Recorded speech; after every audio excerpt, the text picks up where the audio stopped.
Well, good evening, and welcome back to another episode of Cozy Old School RuneScape Lore. I'm your host, Drifteray, and it's the podcast where we explore the places, the people, the pieces of paper that tell us more about Gielinor, the world of old school RuneScape. And tonight, we are exploring the lore of Zaros. The wiki says Zaros is also known as the Empty Lord, the Great Lord, the Stranger from Afar, the Ruinous Powers, the Nameless One. Zaros' aspect is darkness and control. His colors are purple and black. And the wiki says, Zaros is the divine aspect of darkness, an ancient and today mostly forgotten god of Gielinor. During the Second Age, Zaros reigned over a vast empire, which covered at least what is today Misthalin, Asgarnia, the Wilderness, which is formerly known as 4 and 3, and the northern parts of Mauritania. Among his followers were the demons, vampires, Majorat, dragon riders, and some humans. At the time, Zaros was by a significant margin the most powerful of all of the gods, except for Guthix. The golden age of Zaros came to an end when he was betrayed by one of his generals, the Majorat Zamorak. This event also marked the end of the Second Age and ignited the God Wars. Zaros is mostly forgotten in today's Gielinor, and almost all knowledge about him has been lost. The few who know about him still fear him immensely, with many refusing to even speak his name out of fear of invoking his power. The handful of Zarosians still in existence are mostly in hiding, with some silently plotting the return of their master. He is also the patron of the Ancient Magics, a spellbook of very powerful combat spells, as well as teleportation spells to many of the now forgotten settlements of his empire. And there's a couple things that keep us from being able to explore all of the relevant lore of Zaros. One is that I haven't completed Desert Treasure 2, and that quest has a lot to do with Zaros. Desert Treasure 1, which I have done, also had to do with Zaros. So we're going to try to meet a couple people from that quest and talk to them to explore their dialogue and the lore there. But the other blocker to learning about all the lore is that I've never been to the God Wars dungeon, and that is a place where we can find more followers of Zaros and do some other things. I would have to do the mini quest to the Frozen Door, and I've never really done anything in the God Wars dungeon, and that mini quest requires you to defeat all the generals of the God Wars dungeon to get fragments of a frozen key to open the Frozen Door and go into the ancient temple. I think that's what it's called, which is a temple for Zaros. But what we can do is we can go to the Myths Guild and get a book that will tell us more about Zaros. So, I'm going to go to my house and go to my spirit tree and travel to Feldup Hills, right next to the Myths Guild, where we can find this book.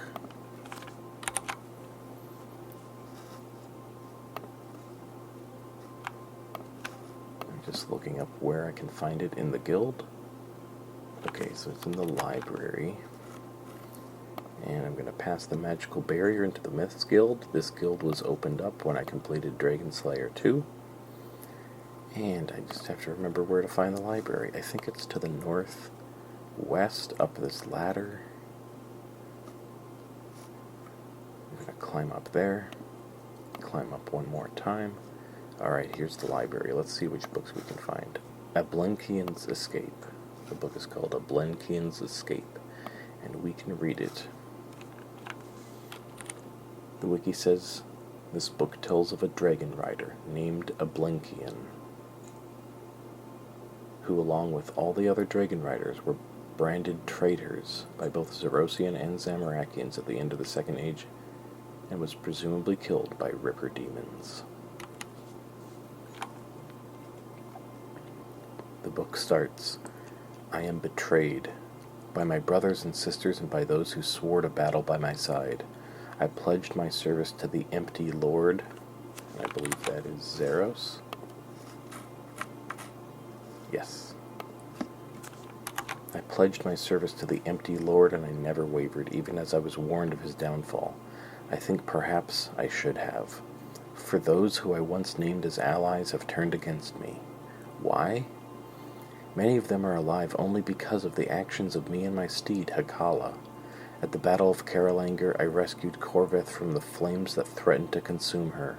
I drove my dragon deep into the flames through the heat, though the heat would mark my flesh forever, and I grasped her hand before the tower collapsed beneath her.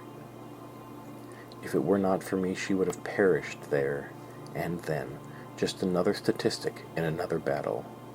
Yet now she leads them against me. Ripper demons. Do I truly deserve such cruelty? They are monstrous creatures.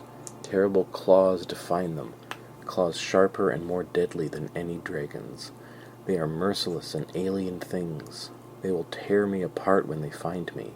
I know this. They will make it a long, agonizing end. They feed on that pain. It flavors the meat, I remember one of their keepers telling me. What did I do to deserve such an execution? I did not betray our Lord, like Apropos did, nor did I cowardly sit on the fence like Hannibus. I know the value of loyalty, even though it seems no one else does. Am I being hunted as punishment for them? What sort of justice is this?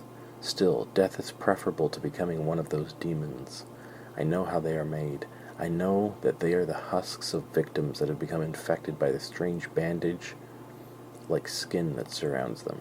I refuse to become that. I will take my own life before that happens. If only Hakala were here. If only I had been able to save her. This conflict would be very different.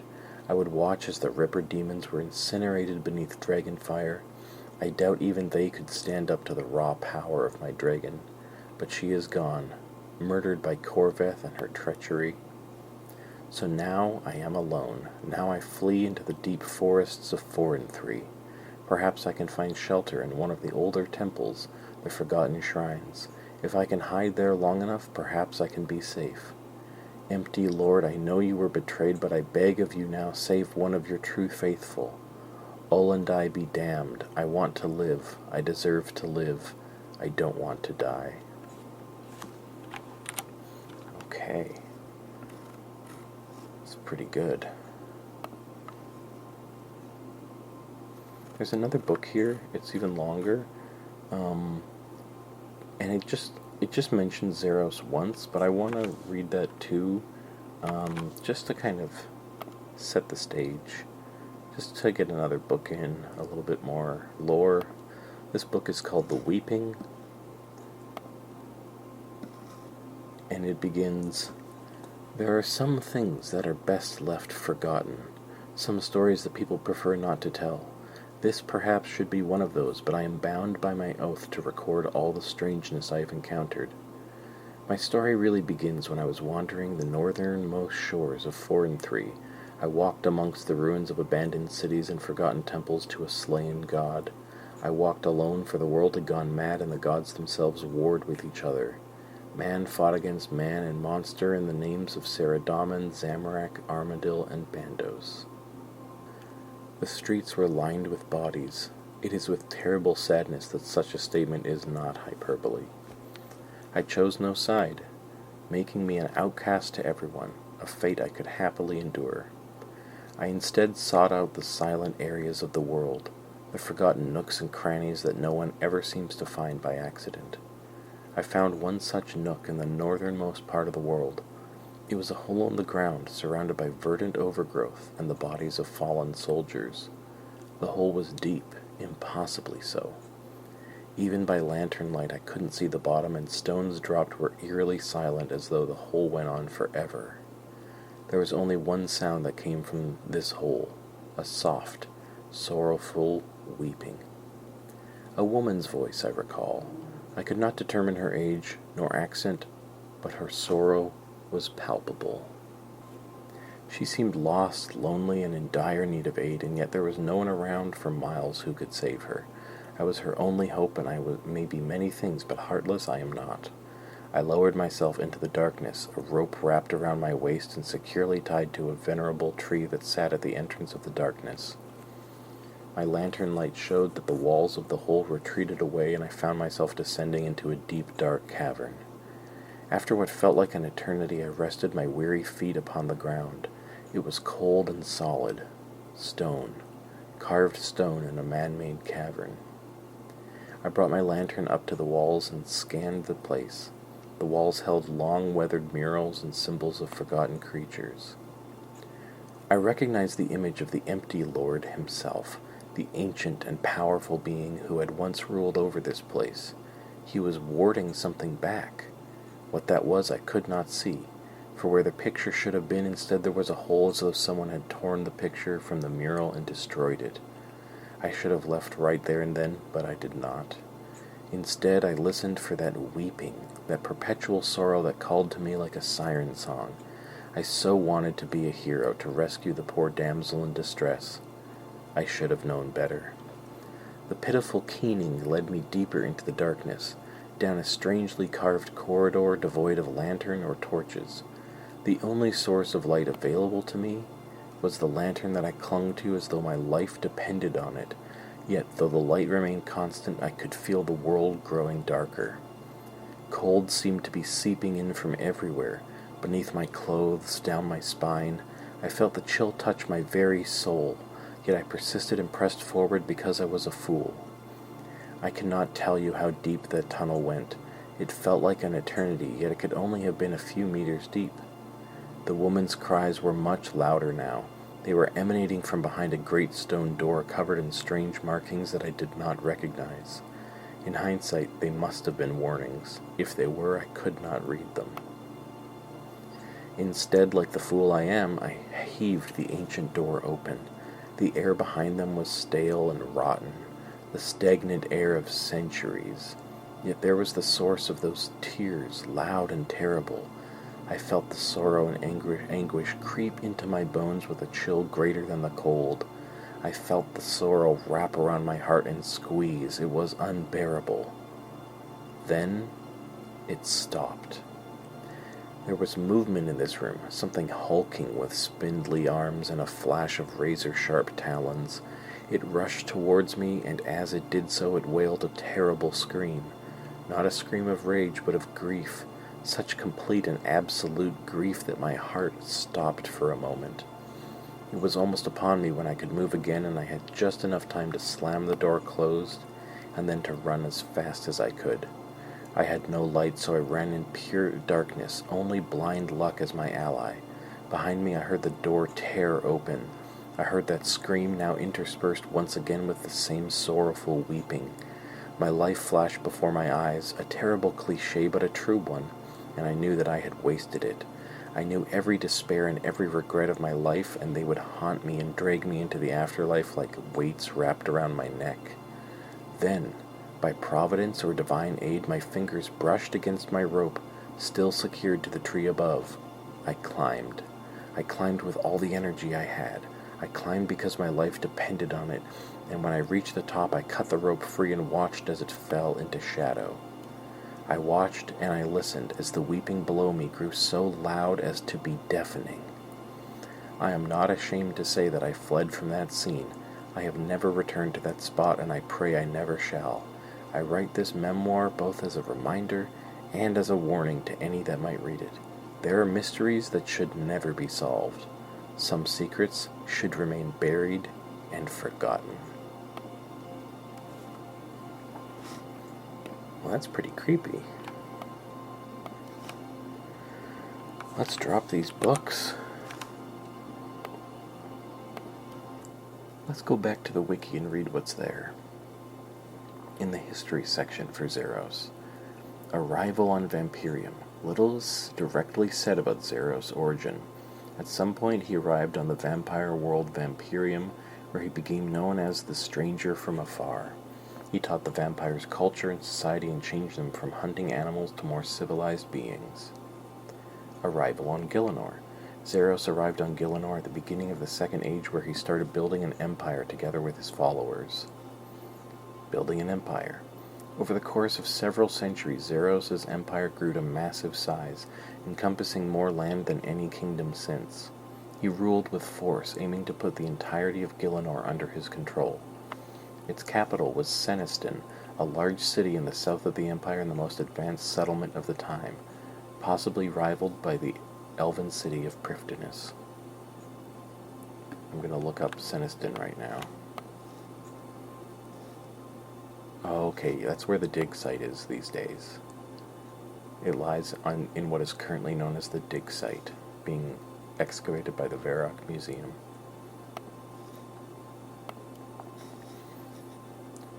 Seniston was also the center of Zarosian worship, housing a renowned temple to the god.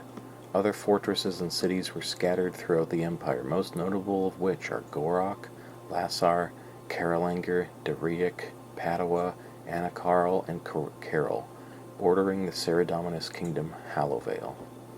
Eventually Zaros launched a campaign against the Caridian lands to the south. The Zarosians pushed the Caridians back until Icthlurin and Amascut ventured into the universe to find allies to fight back. They came to Zaros' homeworld of Frenescae, where they recruited the Majorat, who they brought back to Gielinor. With the Majorat, then referred to as the stern judges of Icthlurin, on their side, the Zarosians were defeated and the Caridians were victorious. But soon after, one Majorat betrayed the Caridians and joined Zaros and managed to persuade many more to do so. This caused the war to break out again, but with Majorat on his side, Zaros' victory was inevitable. Until Tumekin, in a desperate act, sacrificed himself to destroy the Zarosian forces. With a severe blow to his forces, the surviving forces of Zaros retreated, leaving the land for good. Betrayal. Eventually, nearly 2 millennia after Zaros' arrival, some of his followers began to grow dissatisfied. Most notable among these was Zamorak the Scourge, Zaros' greatest general. Zamorak approached some of his ilk and successfully convinced some of them to join him. With the Majorat Haziel and Zamoragul, as well as other powerful Zarosians such as the demon Thamaron, the human general Vigora, and the vampire Lord Drakon on his side, Zamorak began planning a rebellion against Zaros, hoping to usurp his master and rule for himself. But to defeat Zaros, they needed a powerful artifact such as the Staff of Armadil. Staff of Armadil. Valdez, a faithful Saradominus, stumbled upon the Staff of Armadil, who knew that it was a very powerful weapon and could not fall into the wrong hands. However, a thief called Renard found Valdez, knocked him unconscious, and stole the staff. He intended to sell it to Zaros, but his messenger, Karim, instead took it to Zamorak. Another Saradominus called Lenissa found out about the sale and gave it to a Saradominus mage called Dalek. Dalek was supposed to pass it to Saradomin himself, but instead he enchanted the staff so Zaros could not detect it, and then gave it to Zamorak so Zamorak could rebel against Zaros, thus destroying a common enemy. Assassination. Zamorak with his close followers dealt with Zaros' guards while Zamorak fought Zaros himself. He plunged the Staff of Armadil into Zaros' back and wounded him. Zaros retaliated, and in the process Zamorak was impaled by the other end of the staff. Zaros faded from the world while Zamorak seemed to become more real. However, before his disappearance, Zaros uttered a curse unto Zamorak and all those involved in the rebellion. The curse was to make them wander around Gielinor as ghosts for eternity. Zamorak's ascension to godhood made him resistant, and supposedly only the humans directly and indirectly involved were affected.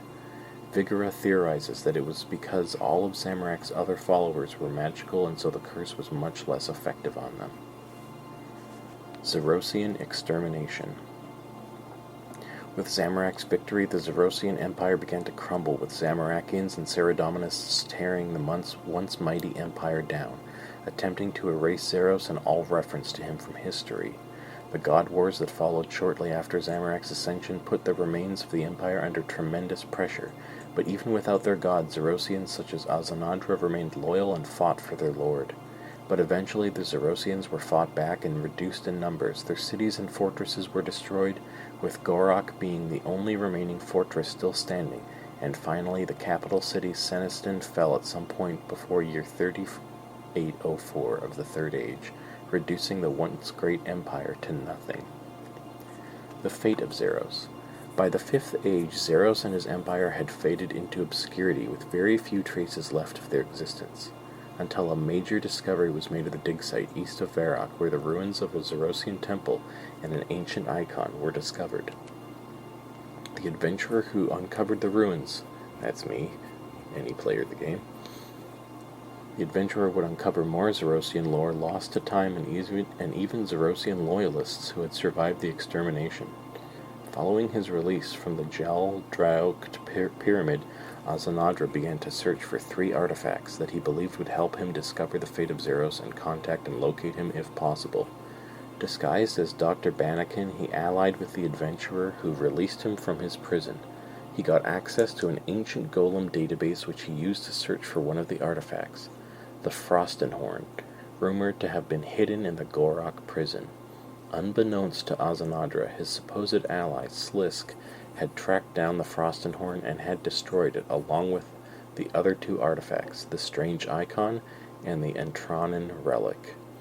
Abhorred by Slisk's betrayal and sabotage, Azanadra marked the loss of the 3 artifacts as the darkest day since Zaros' fall, though he remained determined in finding Zaros and learning his fate. And that is the history section. Wow. Next, before we get into exploring the world a bit, let's read the intro to the section on followers. Originally, Zaros was worshipped in his empire in the northeast of the continent. However, its settlements were destroyed by Zamorak and Saradomin before the former utterly laid waste to the land itself. Most traces of the Zarosian religion and the god himself, such as altars and temples, have been destroyed by Saradomin and Zamorak during the Zarosian extermination in an attempt to wipe all traces of him from Gielinor. His remaining followers were either killed or forced into hiding and refusing to defect. Without their god, the Zarosian following diminished throughout the Third and early Fourth Ages, until being reduced to a small number of Caridian bandits.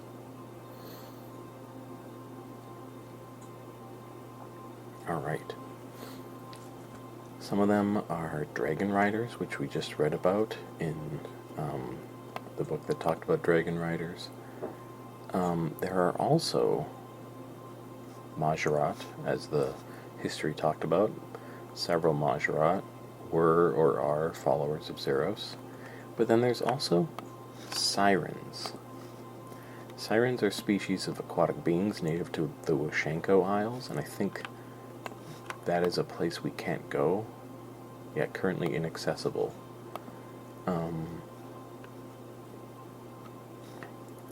And one of them is Shura, a siren who is near the area for fighting the Nightmare. And so we would have potentially seen Shura when we were doing the Books from Sleep episode. But I don't remember that, so I think it's time to go back over to Mauritania, grab our Draken's medallion from the bank, and head back down there and see if we can find Shura.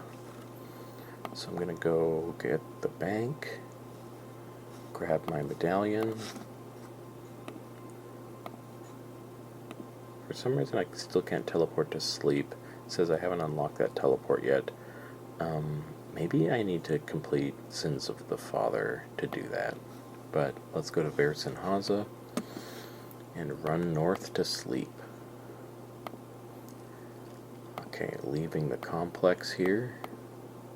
Running north up a path. It's been a while since we were here. Several episodes. Okay, now we're at the building where we can run down the stairs to go down to the area where you can fight the Nightmare. And we have to run east out of this kind of dungeon area and into the caves. Alright, crossing a kind of like a land bridge in the sky of the caves. And running north. Will we find Shura here? There's some oath breakers and an oath lord and one of the sisters.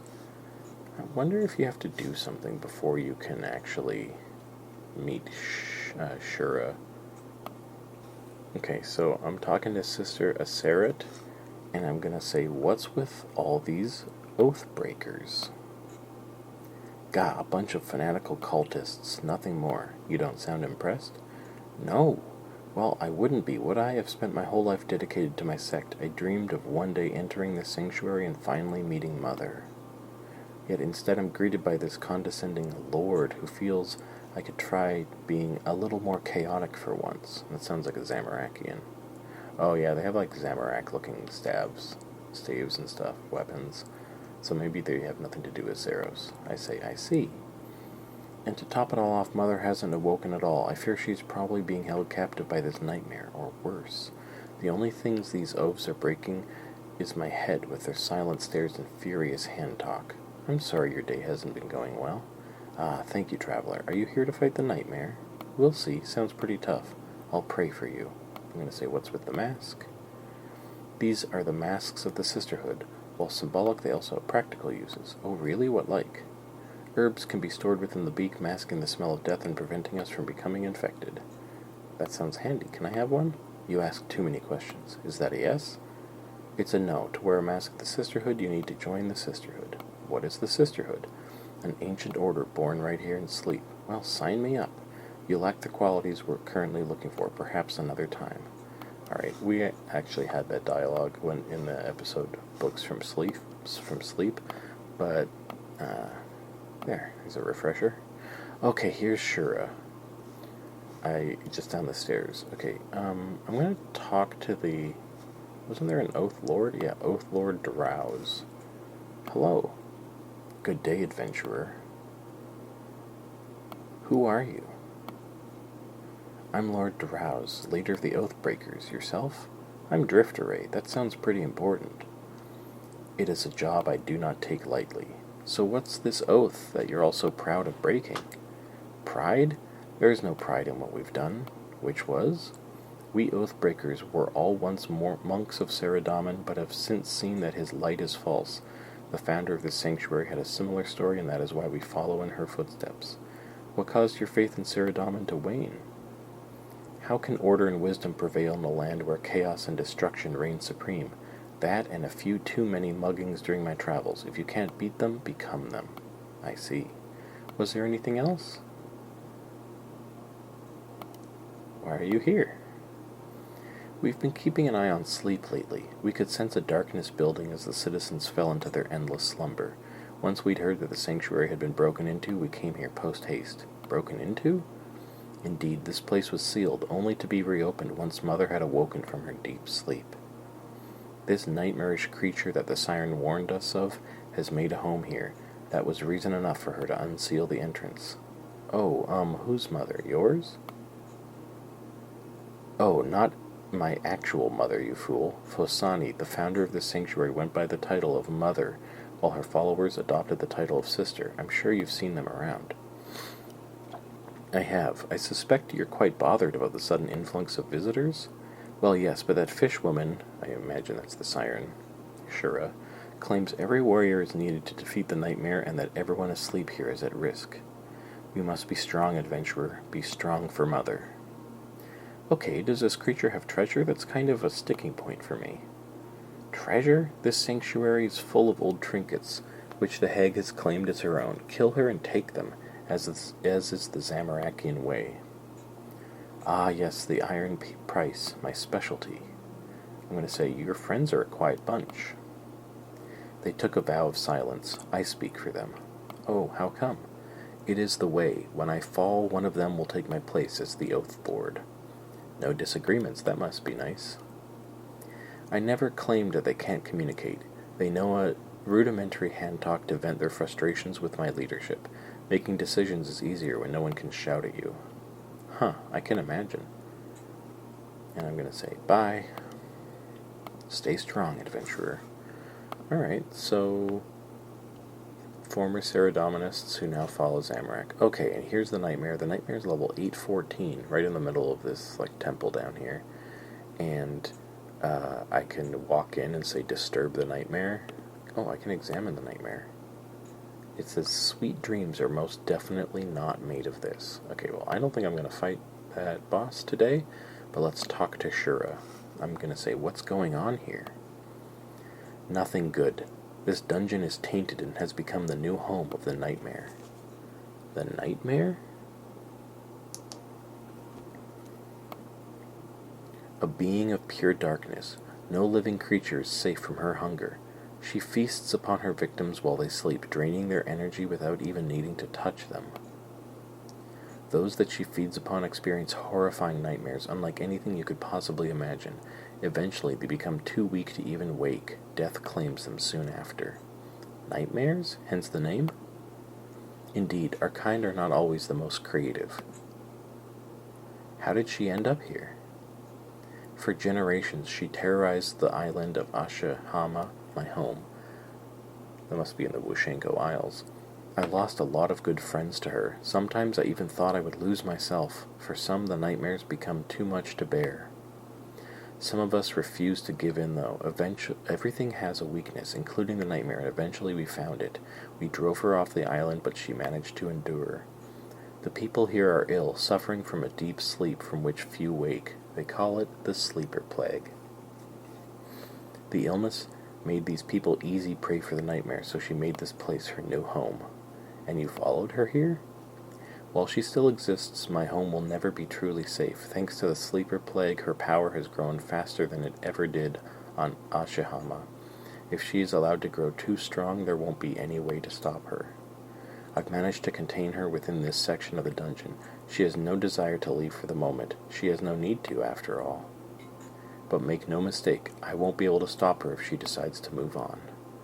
She doesn't look too dangerous at the moment, though Nightmare's just lying on the ground, presumably sleeping.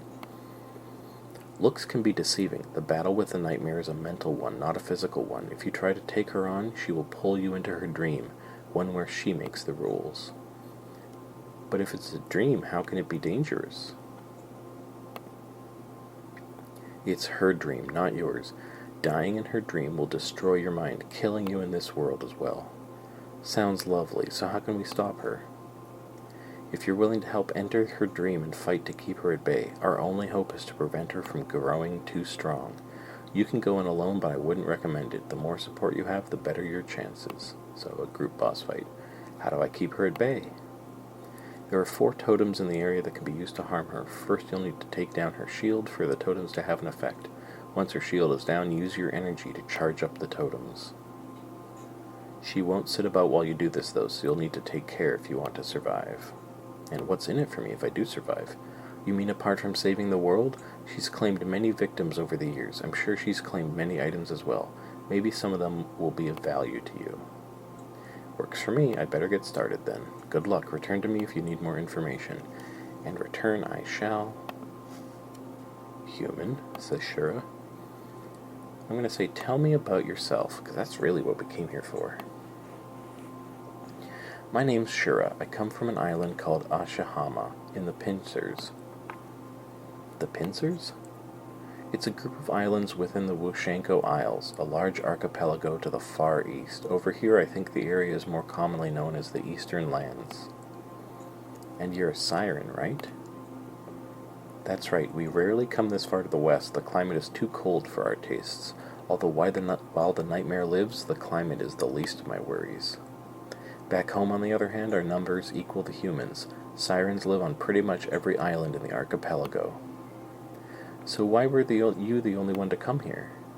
We took up arms against the nightmare because we had to, not because we wanted to. We are a peaceful race, and most were all too eager to lay down their weapons once the nightmare was gone. So why didn't you? My kind believe in something called Mo-Call. It means that anything bad that could happen, will happen. The others may have forgotten this, but I have not. The nightmare may have left my home, but I won't rest until I know for sure that she can never return. Is there anything else you need? I can say I better get going, because there aren't any other dialogue options. Good luck. Well, let's examine Shura. It says a siren from the Far East. And I guess that's that for this thread. I guess a little bit of a dead end because we didn't learn anything about Zaros, but still we learned about some things that are interconnected with, some of the gods and with the sirens who apparently are followers of Zaros. Okay. And the wiki says notably 2 of the 3 known sirens, the Whisperer and Perseria, were notable Zarosians and part of the Zarosian Empire, suggesting that at least during the 2nd and 3rd Age, sirens may have been followers of Zaros. So maybe Shura isn't, and I didn't really get that from anything Shura said. Shura seemed very idealistic and protective, and not really aligned with the nihilism of Zaros. So yeah, so that's that thread. Alright, what are the other followers? We can go talk to Azanadra. I think we should do that next. And Eblis.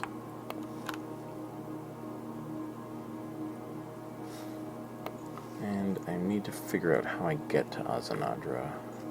Ancient Pyramid. Transportation. I don't have the Pharaoh's Scepter yet, but I can use the Camulet. Because I think I've done the Hard Desert Diary. No. I've only done the medium one, so I can't use the Camulet. Okay, I can go to Polodivnich because that's where my house is, so let's go there. And actually first I should go to the bank and get my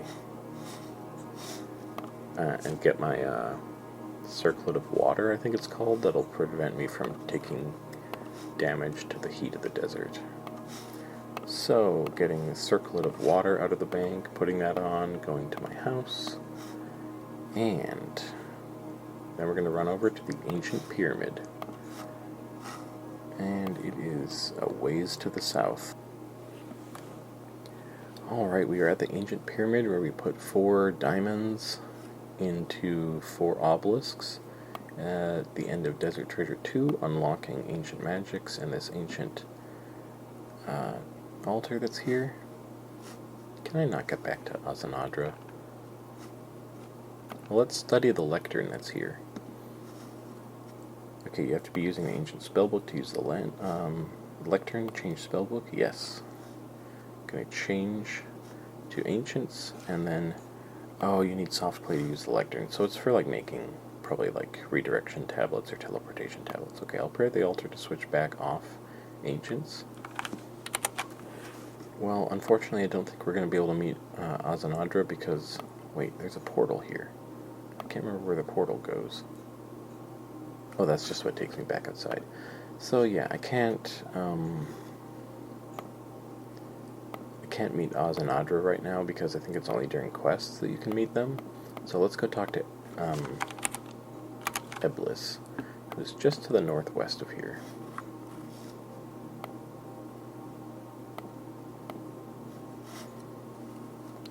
I think. There's Eblis. Okay, let's talk to Eblis. I'm going to say hello again. Eblis says, "Greetings, I await the return of my lord Azanadra and of our god. I do not know why, but I feel this spot has some significance." I'm going to say, "Have you got any symbols of your god?" Eblis gives you a little signet. Its shape matches the icon you saw on the altar in the pyramid.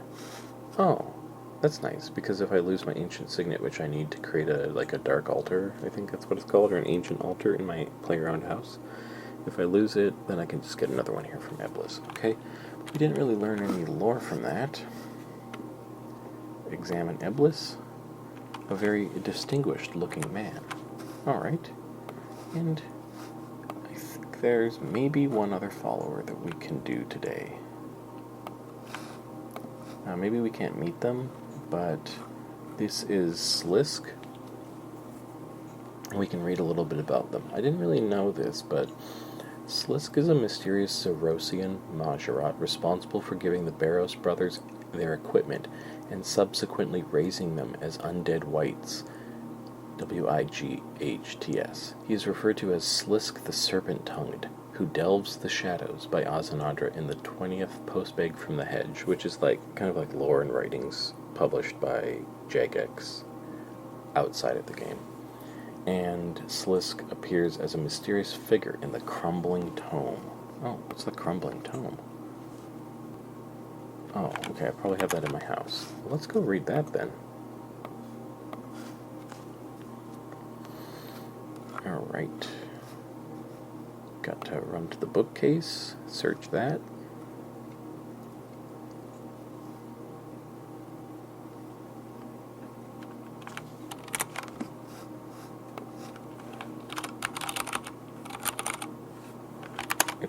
In the bookcase, it's called Legend of the Brothers. So since the Barrows brothers,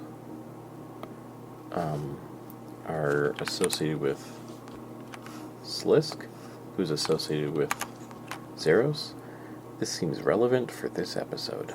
Legend of the Brothers. It is said that during the Great God Wars there were 6 brothers who fought side by side against the forces of evil. Their fervor in battle was awed and feared by all who saw them. Nothing is known of their origins, only that they were first seen when the legends of evil were pressing their hardest into civilized lands. It was the eldest who struck the first blow in that battle, hurling powerful battle magic into the enemy ranks, opening a hole for 4 of the other brothers to charge through and into the heart of their forces. Little was seen or known of the 6th brother at the time, only that when one of the other brothers faced danger, his foe would be felled by a shower of crossbow bolts. It wasn't until the dust had settled that those left could look on their saviors, the 6 brothers who stood proud with the bodies of the fallen at their feet.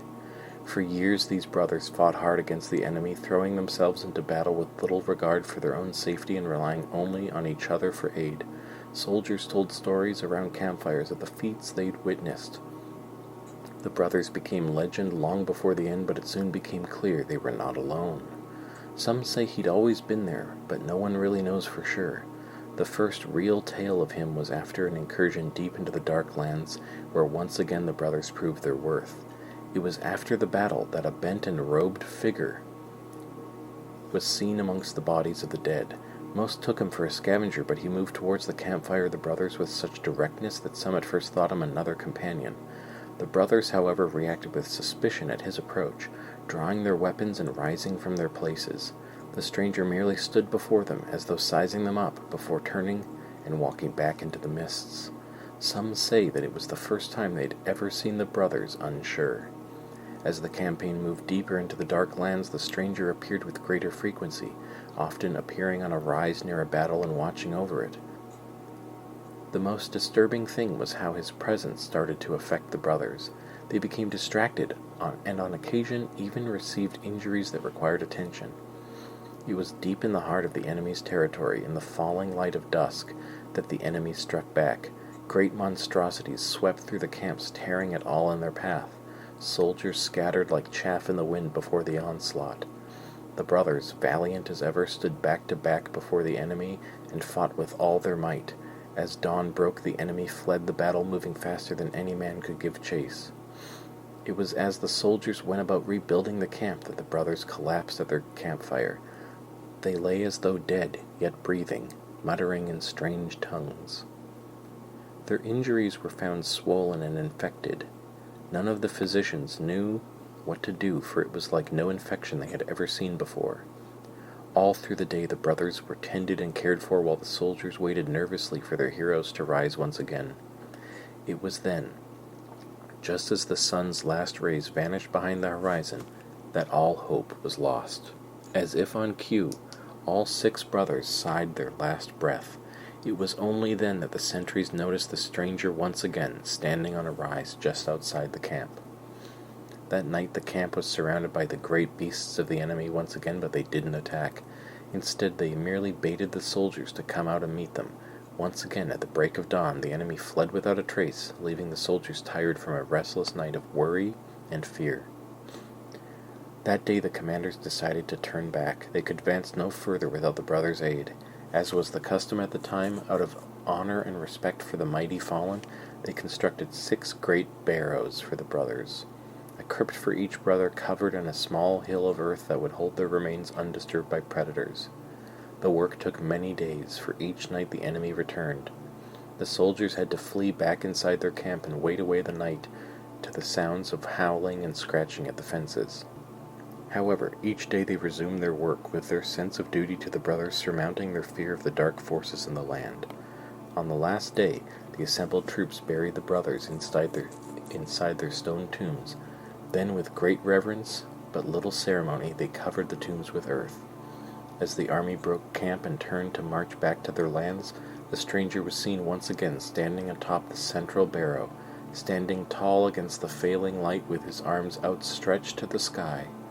Not many of the original army made it back to these lands, for many more had perished on the journey home, but tales were told of how each night an unnatural glow could be seen on the horizon where they had buried the brothers.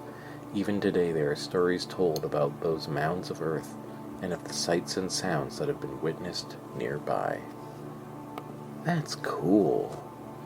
I don't know, I think the lore of this game is so good, so evocative. I've liked it ever since I was, playing, RuneScape 2, maybe RuneScape Classic, RuneScape 2, back in middle school, high school. I remember one time, there was this forum, this official RuneScape forum, and it's probably not around anymore, it's probably been, deleted, removed, but there was this, fan fiction writing about the gods, I think, like Zamorak and Saradomin, and I just found it's so gripping and compelling, even though it was just fan fiction. And I think there's something about this game and the community and the staff of Jagex that just creates such a rich and evocative set of lore.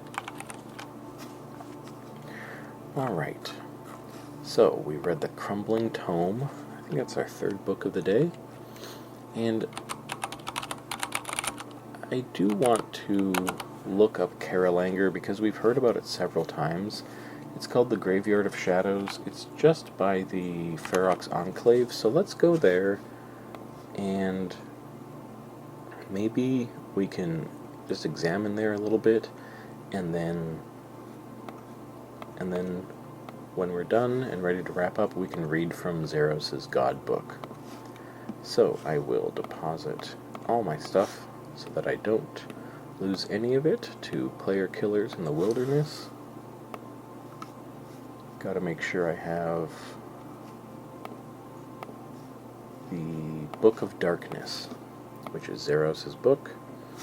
And then let's go to the house and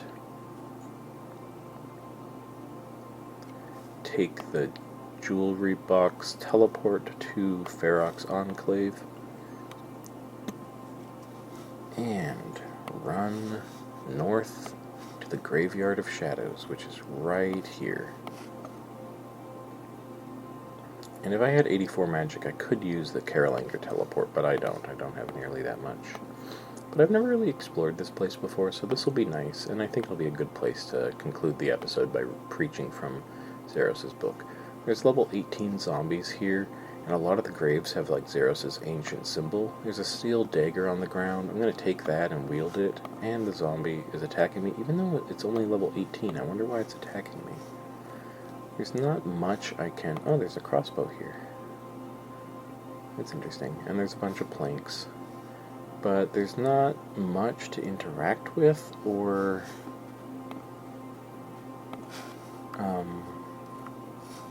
yeah.